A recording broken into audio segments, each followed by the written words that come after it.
پښتنو لږ په ځان رحم وکړئ.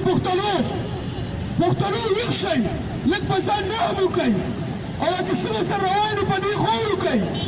پښتنو که نه وي نو نه به پښتو پاتې او نه د اسلام سره دغه مینه. تاسو خبرې چې دې موجوده دلال حکومت تاسو سره څه کړي دي؟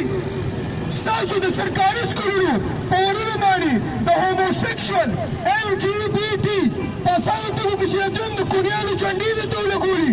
تاسو به لیدلي رنګ برنګي چنډه ده په دې سرکاري سکولونو باندې ورونه لګېدلي دي. دا انټرنیشنل یو تنظیم دی چې د کونیانو لپاره کار کوي. بخاري سره د اسان ټکي ځکه استعمالوم چې تاسو پوه شئ. ورونو ستاسو د ماشومانو د تعلیم ژبه او فکر د انګریزانو کو. ستاسو د وړو ګلانیانو دی پرتوګ کمیس کوز کو او د انګریزانو جامه بیک چڼې ور واچولو. په یونیورسټیانو او په کالجونو کې د درونه او خویندې ګډې کړي. تاسو به خبرې تېره ورځ دلته د بېنظیري په یونیورسټۍ کې چې د ګوګلې خوځولي دي.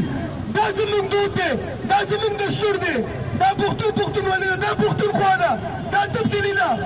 پښتنو ویښ شئ، هغه ورځ لرې نه ده چې ستاسو لوړو خویندو ته د تبدیلۍ د تعلیم او د یونیفارم په نوم سکټ ور واچوي او د سر نه بیا روبټک وچکي.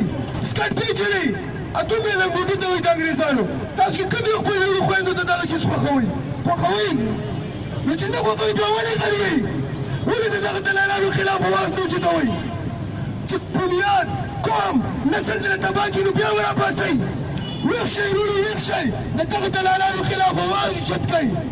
موږ د شدت او پرمختګ خلاف نه یو، خو د شدت او پرمختګ په بانه چې کوم دغه غلط روایتونه وروړي، غلط څیزونه وروړي، د دې خلاف یو. ډاکټر خان تحریک د پارلیمان سیاست نه کوي. ډاکټر خان تحریک د کرسیو سیاست نه کوي. چاته دا نه وي چې موږ پارلیمان ته بوځه، موږ ته وډ راکړه. بس خپل پښتون قوم د بیل وجود د بقا لپاره کار کوو. د پښتنو ترمنځ د زړونو د تړون لپاره کار کوو. او څوک چې د پښتنو د بیل وجود ته په بد نظر ګوري، په سپک نظر ګوري، نو دغه دلالان په سړکونو راښکل غواړو. دا کار وبې که نه؟